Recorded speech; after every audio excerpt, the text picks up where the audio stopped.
Dear students, in the previous video on electrostatics, I told you people that how electrostatics is present all over, okay, all around you.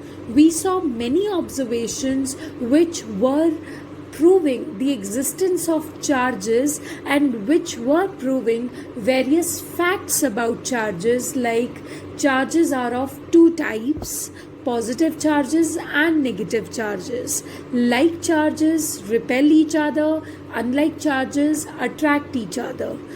One more thing, we also studied that due to charges, the bodies are able to exert electrical forces on each other, and because of masses, they are able to exert gravitational forces on each other. So, in this video, we will be looking at some more observations of electrostatics. So, here we go. Suppose you have two pith balls, okay, and you have suspended those two pith balls. It's a ball made up of some polymer, okay. So you have two pith balls and they are suspended with the help of threads, okay. And then what happens, you take up a glass rod, you rub it with a silk cloth. You have a glass rod, you rub it with a silk cloth. This is silk cloth. And when you do that, what happens? Both these things acquire charges. Glass rod acquires positive charge and silk cloth acquires negative charge. Now what you need to do? You need to touch this glass rod with these two pith balls. When you will make a contact between the glass rods and the pith ball, then what is going to happen? The pith balls are going to acquire the same charge as that of the glass rod, okay. And what would happen? Those pith balls would eventually separate from each other. They would start repelling each other, because what has happened, that when you made a contact between a charged glass rod and two pith balls, the two pith balls also got charged up. And when they got charged up, they got the same charge because they were both made, they were both touched with the same glass rod. So when they have got the same charge, they are somehow widely separated now, and what we see is a repulsion, okay. The same thing happens when you have two pith balls suspended with the help of threads, okay. These two pith balls are suspended with the help of threads, and now you bring ebonite rod in the picture, and this ebonite rod is rubbed with cat's fur. This ebonite rod is rubbed with cat's fur, and when you do that, both these things acquire charges, and when they acquire charges, what is going to happen? Suppose this is going to get a negative charge and this is going to get a positive charge. Now when you would made a contact between ebonite rod and these two pith balls, you will be surprised to see that these two pith balls would again start repelling each other, would again be repelled from each other. What can be the possible reason behind it? Because when you made a contact between ebonite rod and these two pith balls, what exactly happened? Ebonite rod sent its charge to these two pith balls, and of course the charge would be same because they both are made in contact with ebonite rod itself. So what is going to happen? They are going to be repelled, okay. So again, what we are going to view over here, a big repulsion. But now we have to see another observation as well. This time again you have two pith balls suspended with the help of strings, and what you do, you bring a glass rod rubbed with silk cloth. Okay, so since glass rod is already rubbed with silk cloth, so what is going to happen? The glass rod will be charged up. And similarly, you bring one ebonite rod, and then what you do? The ebonite rod is rubbed with cat's fur. The ebonite rod is rubbed with cat's fur. So since it's a rubbed ebonite rod, so again it will also be charged up. And suppose this is charged. Okay, now when glass rod is brought into contact with one pith ball and the ebonite rod is brought into contact with the second pith ball, what you are going to see? That the two pith balls would come closer to each other. In other words, you can say that they will both start attracting each other, and their attraction is quite indicative of the fact that they both acquired different charges indeed. And when they acquired different charges from ebonite rod and glass rod, they would start attracting each other, and this is which has happened now. So what can be, what conclusions can you derive from all these observations? The conclusion is that whenever charged things are brought into close contact with the neutral things, then of course the things that were earlier pretty much neutral will now start acquiring charges. And this is how we go about it. And now we are going to discuss the applications of electrostatics. The applications of electrostatics can be seen with the help of a photocopier. Although electrostatics is used immensely in our day-to-day lives, but one such application that I am going to tell you in this video is the application of a Xerox machine, a photocopier. Okay, how electrostatics helps us in getting a print, in getting a photostat, in getting a Xerox copy, that we are going to study just now. So this is a photocopier machine summarized before you. Okay, and this photocopier machine has few basic components, and let's see what are they. This one is a halogen lamp. I repeat, the first basic component of a photocopier is halogen lamp.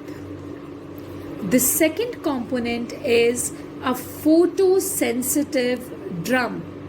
I repeat, a photosensitive drum. And next is a toner, and then we have a conveyor belt. I repeat, 4 basic components you can see. This is the halogen lamp, this is the photosensitive drum, and this is toner, and this is conveyor belt. So how does that work? Suppose you have a paper over which something is written. Okay, and I'll give you an example. Suppose this is some paper, and over this paper some alphabets are written, some words are written. For the sake of simplicity, I am assuming it to be the first alphabet, A. Okay, that you have a paper over which A is written, and you want to get a Xerox copy of this paper, this very paper. So now you must have seen that whenever you go to a shop to get a Xerox copy of some document, what is the first thing that the shopkeeper does? He opens the photocopier machine. He takes up the lid of the photocopier machine, and as soon as he takes up the lid of the photocopier, then what happens? All of a sudden a light starts coming out of it, a green light. So that is a halogen lamp that works by a sensor. As soon as the lid is opened, the halogen lamp starts working and it starts emitting out light. Now when it is emitting out light and there is some paper which you have kept here, the paper will be scanned by the photocopier machine. Now what is there? I tell you that whenever the light from the halogen lamp falls over this document, then what exactly happens? The white portions of the paper are also getting light and the inked portions of the paper are also getting the light. See, these are the inked portions over which something is written, and these are the white portions of the paper over which nothing is written. So whenever the light falls from the halogen lamp to these, to this paper, then what is going to happen कि ये जो white portions हैं ये light absorb नहीं करेंगे, okay, because there is no ink over there. So what is going to happen? The light that will fall on the white portion of the paper, it will be reflected back, and the light which falls on the inked portions of the paper, from there the light will not be reflected back. So exactly क्या होगा?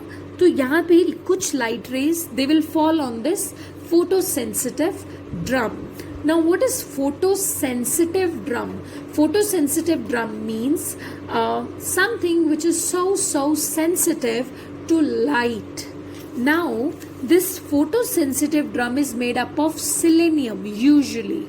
Okay, usually it is made up of selenium, which is a good photoconducting material.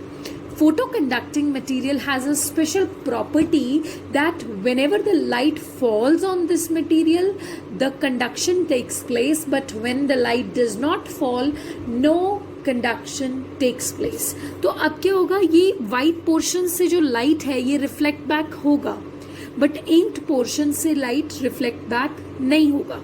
तो जो light यहाँ पर इस drum के ऊपर fall किया है, of course the drum is coated with a photosensitive material called selenium.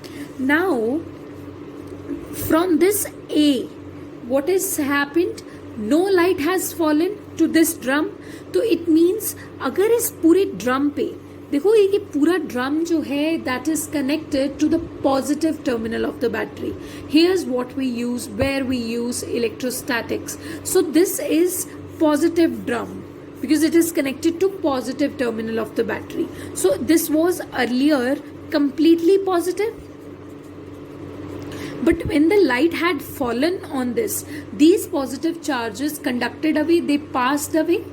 Okay, because this is what selenium has. This is the property of selenium कि जहाँ जहाँ light fall करेगा वहाँ पे charge conduct हो जाएगा, वहाँ से pass हो जाएगा. It will no longer remain there.